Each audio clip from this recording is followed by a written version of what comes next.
से पिएगा वो दहाड़ेगा, क्योंकि शिक्षा ही एक ऐसी चीज़ है जो हमें हमारे अधिकार के बारे में बताती है।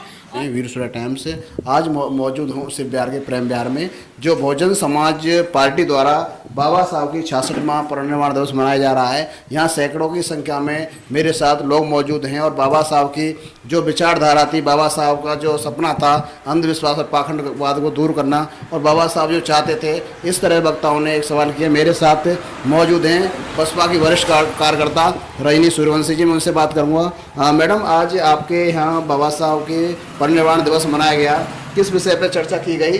डॉक्टर भीमराव अंबेडकर जी का महापरिनिर्वाण दिवस है और इस पर चर्चा ये हुई कि समाज को कैसे जागरूक किया जाए और बाबा साहब जी के दिखाए रास्ते पे हम चलें, हमारे बच्चे चलें। हमें ये अपने बच्चों को सिखाना है और शिक्षा की ओर हमें अपने बच्चों को ले जाना है। क्षेत्र के लोग जो आज आए मेरे निवास स्थान पर और उन्होंने मुझे इलेक्शन में आगे आने के लिए प्रेरित किया। उन्होंने मुझे कुछ समझा, मुझे कुछ जाना होगा, सोचा होगा कि ये एक लड़की, बहू, बेटी हमारे लिए या हमारे शिव बिहार क्षेत्र के लिए कुछ कर सकती है, तभी उन्होंने मुझे आगे रखा है और मैं उनका बहुत बहुत धन्यवाद करती हूँ जो उन्होंने मुझे इस लायक समझा। कुछ लोगों का मानना है कि आप आएंगी तो समाज में एक अलग ही शिव बिहार होगा। हाँ, अगर यहाँ से बसपा की सीट निकलती है तो जरूर क्षेत्र का विकास होगा और अलग ही बात होगी जो अब तक इतने सालों में नहीं हो पाया है, वो होगा। अगर यहाँ से शिव बिहार क्षेत्र से बसपा की सीट निकलती है तो बहुजन समाज पार्टी की सीट तब निकलेगी जब बहुजन समाज जागरूक होगा और ये सोचेगा कि हमें अपना वोट का अधिकार है और वो वोट हमें किसको देना है। अगर शिक्षा ना होती तो IPS और IRS ये हमारे देश में होते भी नहीं, ना हमारे समाज में होते। आज हम पढ़ रहे हैं, लिखे हैं, हमारे बच्चे पढ़ लिख रहे हैं, आने वाली पीढ़ियां पढ़ेंगी लिखेंगी, अच्छी शिक्षा लेंगे तो हमारा समाज उज्जवल बनेगा, हमारे समाज का भविष्य बनेगा, हमारा नाम होगा, हमारे देश का नाम होगा। वोट कहाँ देना है, कहाँ हमारा हित छुपा है, हमें वहाँ वोट देना चाहिए। और रही बात आम आदमी और भाजपा की, तो ये एक ही सिक्के के दो पहलू हैं, इनमें कोई फर्क नहीं है। वही काम भाजपा करते हैं, वही काम आम आदमी पार्टी कर रही है। लोगों को बहलाने का काम कर रही है, जनता को लूटने का काम कर रही है। उनके वोट कैसे लूटे जाएं, बस वही काम चल रहा है इनका, वही बहकाने का काम है और कुछ नहीं है। हॉस्पिटल में पानी नहीं आ रहा, जो सुबह मॉर्निंग वॉक के लिए लोग, महिलाएं, बड़े बुजुर्ग, युवा जाते हैं, उनको पानी पीने के लिए या वॉशरूम जाने के लिए पानी मुहैया नहीं करा सकते, तो क्या करेंगे हॉस्पिटल के अंदर? एक पानी जैसी चीज, इतनी ज्यादा हालत वहाँ की बहुत ही खराब है, यानी कि देखी भी नहीं जा सकती, इतनी हालत खराब है। क्या क्षेत्रीय निगम पार्षद को नहीं समझना चाहिए? क्षेत्रीय निगम पार्षद घर से निकलने के लिए ही तैयार नहीं है। उन्हें अपने क्षेत्र में ये देखना चाहिए मेरे क्षेत्र में क्या हो रहा है। क्यों? क्योंकि वो सीट पे बैठे हैं, निगम पार्षद है क्षेत्र की जनता ने उन्हें निगम पार्षद बनाया है, उनके घर ने नहीं। पहले क्षेत्र को देखें, उसके बाद अपने घर को देखें।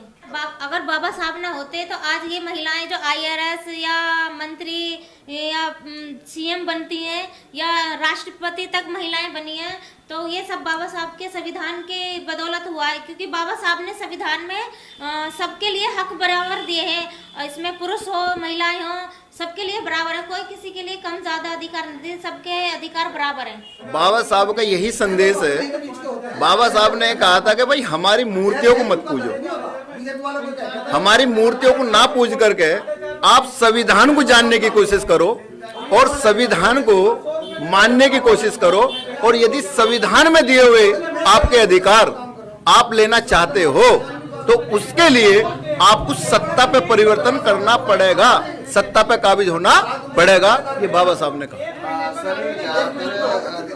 कुछ लोगों का मानना है कि कुमारी बाबा साहब के सत्याग्रह खुल चुके हैं, काजीरामा जो मिशन था उसमें नहीं चल रही है, तो इसलिए क्या कहना चाहते हैं? वो जो लोग ऐसा बोलते हैं वो शायद ना तो बाबा साहब को जान पाए और ना ही बहन कुमारी मायावती को जान पाए। जिस दिन वो बहन कुमारी मायावती को सही रूप से जान लेंगे या बाबा साहब को सही रूप से जान लेंगे कि बाबा साहब का क्या संदेश था, बाबा साहब क्या चाहते थे, यदि इस बात को वो जान लेंगे तो बहन कुमारी मायावती 100% बाबा साहब के दिए हुए सिद्धांत पर चल रही हैं, उसको फॉलो कर रही हैं, उसको जब जब सत्ता में आती हैं उसको लागू करने का काम करती हैं। तो जिस दिन उन लोगों को ये पता चल जाएगा तो हकीकत में इस बात को कहना बंद कर देंगे। दिल्ली की बात की जाए, दिल्ली में बसपा का धीरे धीरे घटता जा रहा है, इस सर बसपा का ग्राफ कैसे बढ़ेगा मेवाड़ समाज में बताइए। जैसे धीरे धीरे ये बसपा का ग्राफ दिल्ली के अंदर गया है, तो ये तो सत्ता का परिवर्तन होना एक जाहिर सी बात है। कभी कांग्रेस राज क्या करती थी, आज कांग्रेस कहाँ है। यदि कांग्रेस ना रही तो बीजेपी भी नहीं रहेगी, यदि बीजेपी नहीं रहेगी तो आम पार्टी भी नहीं रहेगी। कब तक आम पार्टी के बहकावे में लोग आते रहेंगे, कभी ना कभी तो सच्चाई आएगी। अभी आम पार्टी ने इतने ठेके खोलने का काम कर दिया, लोगों को नशे में बहाने का काम कर दिया, तो कभी तो लोगों को सच्चाई का पता चलेगा।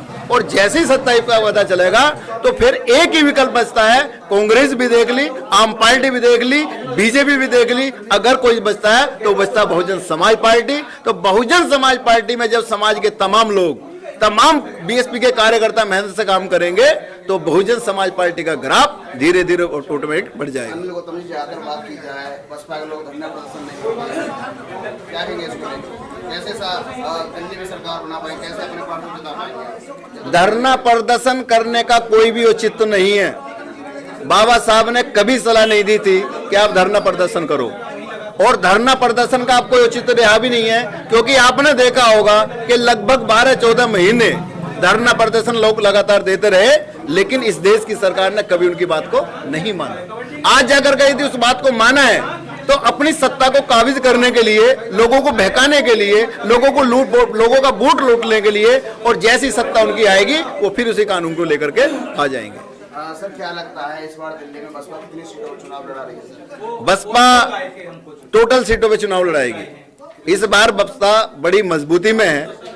जब से आकाश आनंद जी ने कमाल संभाली है तो बसपा का ग्राफ काफी जागरूक है, और बसपा तमाम सीटों पर अपनी कैंडिडेट लड़ाएगी, और पहले से कहीं ज्यादा वोट बैंक को भी बढ़ाने का काम करेगी। कितनी सीट आने की संभावना है? अभी सीट का आकलन नहीं लगाया जा सकता, क्योंकि अभी चुनाव डिक्लेयर हुआ नहीं है और कैंडिडेट भी डिक्लेयर नहीं हुए हैं। जब कैंडिडेट डिक्लेयर होंगे, चुनाव डिक्लेयर होगा, तब उसका आकलन हो पाएगा कि हम कितनी सीटों पे मजबूत हो रहे हैं। सर हमारे माध्यम से क्या संदेश देना चाहते हैं समाज को? आपके माध्यम से यही संदेश देना चाहूंगा कि आप लोग बहुत बढ़िया कार्य कर रहे हैं, बहुत मेहनत कर रहे हैं, जन जन तक समाज में अपनी बात को, बहुजन समाज की बात को, बहुजन समाज पार्टी की बात को पहुंचाने का काम कर रहे हैं। बस यही संदेश देना चाहूंगा कि जितने भी तमाम लोग हैं, बहन कुमारी मायावती को बहुत अच्छे से जान ले, और बहन कुमारी मायावती हकीकत में बाबा साहब के सिद्धांतों पे चलने वाली हैं, वो बाबा साहब को ही फॉलो करती हैं। और आप सब लोग इकट्ठा होकर के बहुजन समाज को आगे बढ़ाने का काम करें, बहुजन समाज पार्टी को आगे बढ़ाने का काम करें, बहुजन समाज पार्टी की सत्ता को हासिल करने का काम करें। सर मेरा मानना यह है कि बाबा साहब भीमराव अम्बेडकर के प्रमाण दिवस पर जो आज समाज में जो चर्चाएं हुई, बाबा साहब के बताए हुए रास्ते पर चलने की ही बातें बताई गई, और सभी समाज को, सर्व समाज को अच्छा लगा है कि हम सबको बाबा साहब के बताए हुए रास्ते पर ही चलना चाहिए। उसी में समाज का उत्थान है और भला है। ज्यादातर सर रजनी सूर्यवंशी को समाज के लोग आगे लाना चाहते हैं और कहते हैं कि आप ईमानदारी से देते हैं, आप समाज में काम करें और चुनाव लड़ें, इसको लेकर सर क्या? भानु प्रताप, रजनी सूर्यवंशी जी एक पार्टी से जुड़ी हुई हैं, और रजनी सूर्यवंशी जी कर्मठ हैं, जुझारू हैं, सच्ची ईमानदार हैं, मेहनतीशील भी हैं, और सर्व समाज को सर्वोपर मानती हैं। तो उनके विचारों पर चर्चा करते हुए सर्व समाज को ऐसा लगा कि हम क्यों ना रजनी सूर्यवंशी को बहुजन समाज पार्टी से चुनाव लड़ाएं, और रजनी सूर्यवंशी बहुजन समाज पार्टी से चुनाव लड़ने की तैयारी में जुटी हुई हैं। समाज का उनके ऊपर आशीर्वाद है, और वो समाज के बताए हुए रास्तों पर वो चलने को तैयार हैं। और समाज का ये मानना है कि रजनी सूर्यवंशी जी को हम चुनाव में आने वाले चुनाव पर हम उनको जो है सपोर्ट करें और वोट दें और टाउन हॉल तक पहुंचाएं, और रजनी सूर्यवंशी जी सिंह की तरह दहाड़ मारें टाउन हॉल में, और हमारी जनता का भला करें।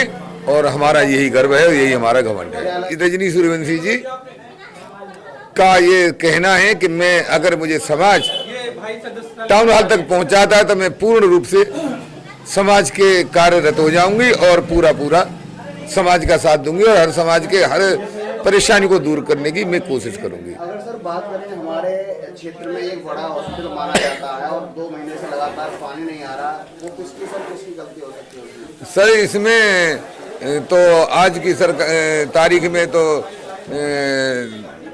जो है पार्टी जो है बीजेपी की सत्ता है। निगम का जो चुनाव जीती हुई हैं रीना कटारिया जी जीती हुई हैं। रीना कटारिया जी अपने पद की गरिमा को नहीं समझ पाती हैं, तो जब वो बिजली, पानी, शिक्षा, रोड और स्वास्थ्य को क्या देखेंगी। वो एक वीर सावरकर हॉस्पिटल जैसे में एक लेटर बाथरूम में पानी नहीं पहुंचा सकती। तो मैं तो कहूँगा कि रीना कटारिया जी की ये सब गलती हैं। मैं तो उन्हीं के, क्योंकि वो निगम का चुनाव जीते हुए हैं, उनको चाहिए, उनका दायित्व तो कहता है कि वो इस काम को पूरा करें और नहीं कर पा रही हैं, तो वो उनकी मैं तो बहुत बड़ी एक भूल मान रहा हूँ।